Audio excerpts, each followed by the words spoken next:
Hello everyone. In this discussion, we are looking at how to use critical path method to determine the duration of a project.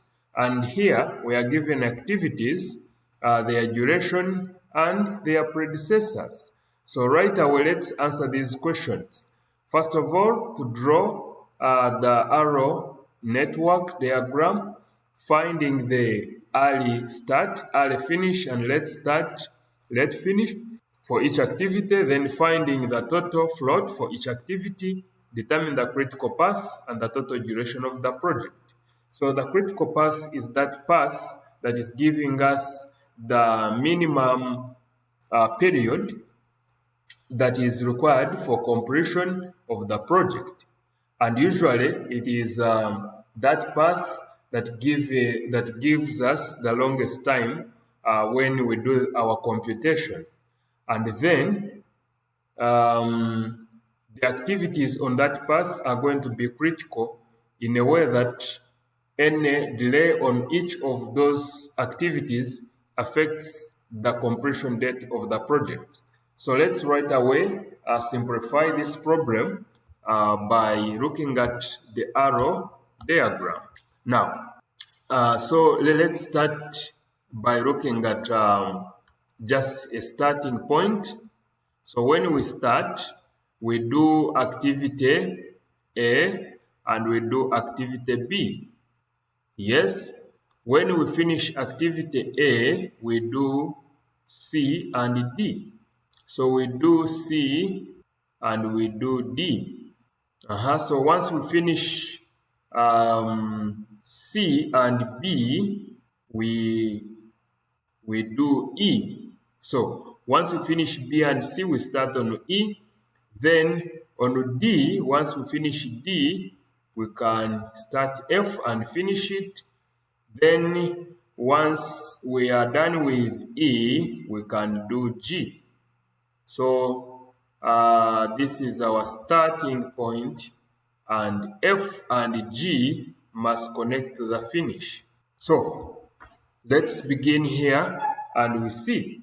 So what we are going to do is to indicate the activity because we are doing the arrow activity on arrow, meaning that the activity is going to be on the arrow with its duration and the earliest start time, the earliest finish time of the activity, then the latest time of the activity and the latest time at finish the activity. Latest time to start the activity, latest time to finish the activity.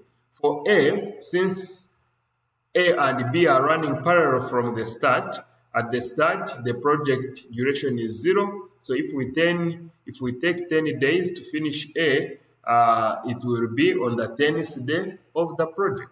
So we are doing now the forward path. So when we are doing the forward path, we are incrementing on the number of days on the project. So this is what is going to happen. This is the earliest start time, and that is the earliest finish time for each activity. So for this activity, since D depends on A, we shall say that the earliest start time for this activity is going to be the earliest finish time for this activity. So we are going to put 10 here, and then since it takes 13 days, we will be on 23 days.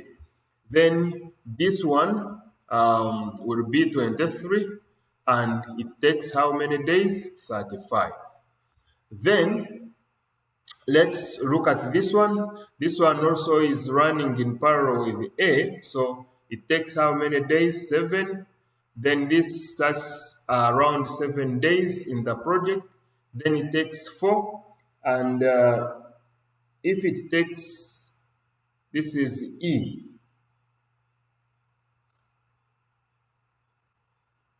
So E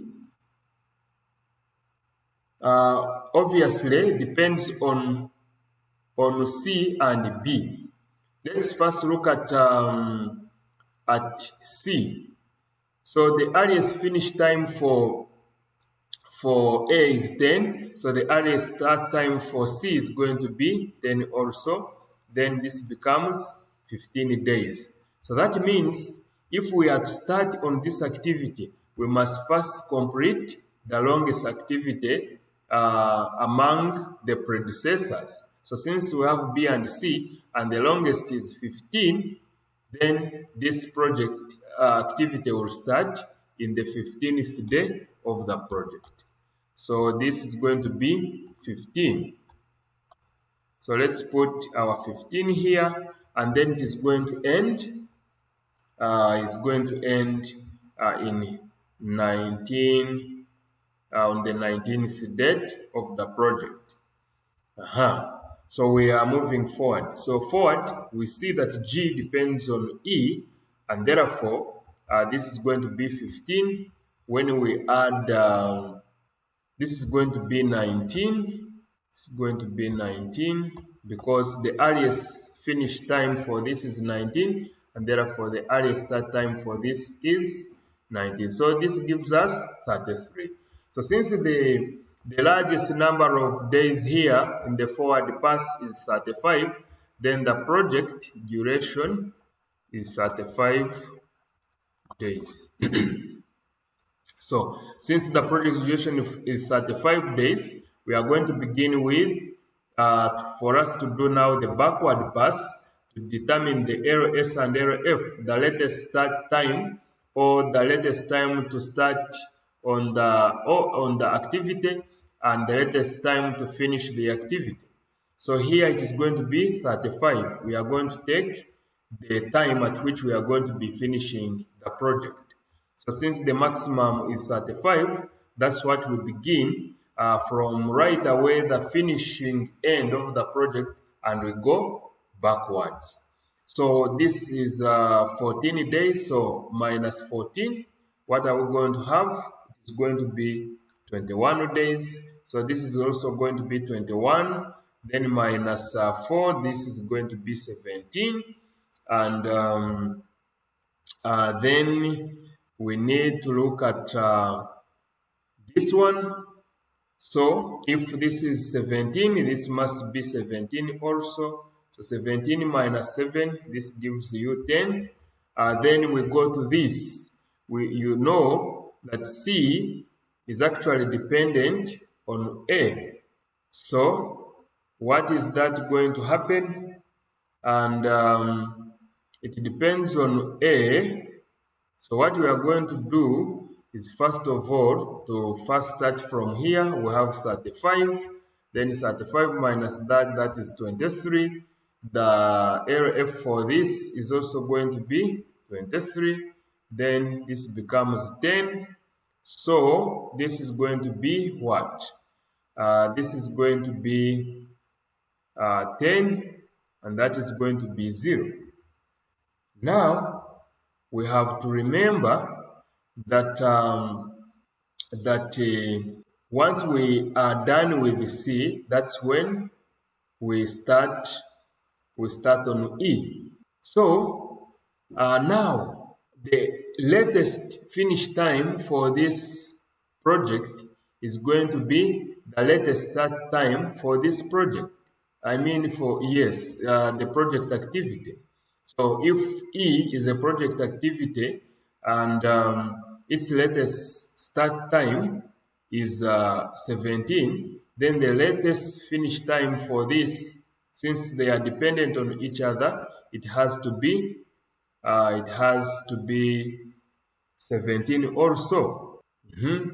But 17 we are going to subtract. We are going to be subtracting this 5, and this is going to be 12. So once we are done there, we just come and substitute these values in here. So on C, we have 10, 15, 10, 15, and 12, 17. Let's rectify this. We have a 0 here, we have a 10. So on D, we have 10, 23, then 10, 23. On E, we have 15, we have 19, we have 17, we have 21. That is on E, 15, 19, 17, 21. Then we have on F 23, we have 35, then 23, 35. Then G is 19, then 33, like here, 19, 33, 21, 35. So we do the subtraction. This is supposed to be LS minus ES or LF minus EF. So what does that mean? LS minus ES, that is 0. LS minus ES, this is 10. And then we are also seeing that 12 minus 10, that is 2. Then we have 10 minus 10, that is 0. 23 minus 23, that is 0. No. So we are saying 17 minus 15, that is 2. This is 0. This is 21 minus 19, which is 2 also. So meaning critical activities, of course, slack is equal to 0. So that is going to be A, that is going to be D, and that is going to be F. So this gives us the critical path. And now the total project duration is obviously going to be, we have A, D, F. So this is going to be 10 plus 13, that is 23, and plus that is going to be 35. Of course, that's what we had earlier on determined, and therefore this is 35 days is the project duration. So that's how we can do this problem using activity on the arrow.